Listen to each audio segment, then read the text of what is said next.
अस्सलाम वालेकुम। I hope आप सब खैरियत से होंगे। आज मैं बना रही हूँ मूली की बहुत मज़ेदार चटनी। आप इसे रोटी या सालन किसी के साथ भी सर्व कर सकते हैं और एक इसका प्लस पॉइंट ये है कि ये हाज़मेदार बहुत होती है। जिन लोगों को खाना हज़म होने की प्रॉब्लम है वो इसकी थोड़ी सी क्वांटिटी यूज़ करने से भी बहुत अच्छे रिज़ल्ट्स पाएंगे इंशाल्लाह।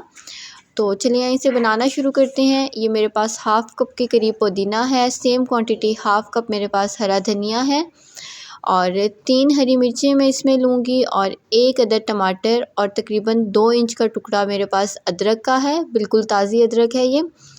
और इसके साथ में मेरे पास तकरीबन 50 ग्राम इमली थी जिसका मैंने पल्प तैयार कर लिया है, यानी कि उसको गर्म पानी में सोख करके उसकी गुठलियाँ अलहदा कर ली हैं, तो इस तरह से पल्प तैयार हो गया है। और ये 2 नींबू का मेरे पास रस है, तकरीबन 2 टेबलस्पून है ये। और ये साथ में मेरे पास एक बड़े साइज़ की मूली है जिसे मैंने धो के अच्छे से खुश्क कर लिया है। अब छील के इसकी इस तरह से बिल्कुल इसको बारीक बारीक हम काट लेंगे। हम तमाम सब्ज़ियां जो भी इसमें इस्तेमाल कर रहे हैं वो पहले धो के बहुत अच्छे से मैंने पेपर टॉवल से खुश्क कर ली हुई हैं, उसके बाद से इनकी कटिंग की है। और अब इनको हम बिल्कुल बारीक बारीक काट लेंगे। मूली, हरी मिर्च, टमाटर और अदरक सब के मैंने बिल्कुल बारीक छोटे छोटे से पीसेस कर लिए हैं और अब हम इनको पीसेंगे। अगर तो आप लोग चटनी का भरपूर मज़ा लेना चाहते हैं तो इसे कूंडी डंडे में या फिर सिलवट्टे पे पीसिए, वरना आप इसे चॉपर, ब्लेंडर किसी भी चीज़ में आराम से बना सकते हैं। तो पहले मैंने धनिया और पुदीना को बिल्कुल बारीक पीस लिया है और अब इसके अंदर बिल्कुल थोड़ी थोड़ी करके हम मूली शामिल करते जाएंगे और इसे बिल्कुल हम बारीक पीसते जाएंगे।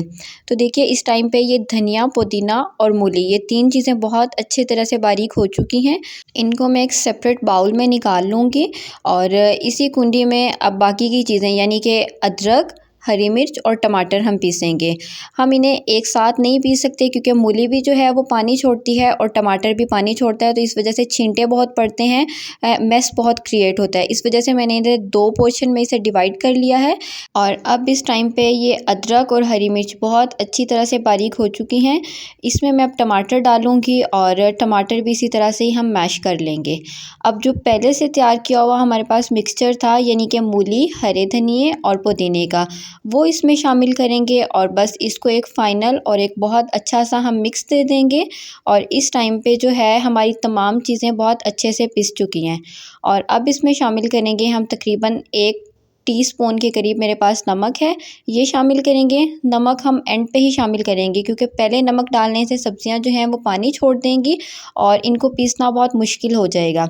नमक अच्छी तरह से मिक्स करने के बाद मैं इसे एक बाउल में निकाल लूँगी और बाकी की तमाम चीज़ें हम इसे बाउल में डालने के बाद इसमें शामिल करेंगे। तो देखिए मैंने चटनी जो है वो एक बाउल में निकाल ली है और अब इसके अंदर जो हमारे पास 2 टीस्पून लेमन जूस था वो इसमें शामिल करेंगे और ये जो इमली का पल्प है ये चटनी के फ्लेवर को बहुत एनहांस करेगा और थोड़े डिफरेंट इसमें टच देगा, बहुत ही मज़ेदार इसको बनाएगा। हम ये इमली का पल्प शामिल करेंगे और इसको हम बहुत अच्छी तरह से मिक्स कर देंगे। और इस चटनी को हम अब महफूज करने के लिए, ताकि इसका कलर भी ख़राब ना हो और इस पे फंगस भी ना लगे, ये 15 से 20 दिन तक बहुत अच्छे से चल जाएगी। इसके लिए हम तकरीबन इसके अंदर 2 टेबलस्पून के करीब ऑलिव ऑयल शामिल करेंगे और ऑलिव ऑयल डालने से जो है इसमें फ़ंगस भी नहीं लगेगी और इसका कलर भी बिल्कुल भी ख़राब नहीं होगा। ये 15-20 दिन तक इसी तरह से ही आपको फ़्रेश लुक देती रहेगी। तो बस ये थी हमारी मूली की चटनी जो इस टाइम बिल्कुल तैयार हो चुकी है। आप इसे पुलाव, बिरयानी, दाल चावल या फिर रोटी के साथ भी सर्व कर सकते हैं। ये आपको बहुत ही खुशगवार सा टेस्ट देगी। तो आई होप आपको रेसिपी पसंद आई होगी। वीडियो को लाइक और चैनल को सब्सक्राइब कीजिएगा।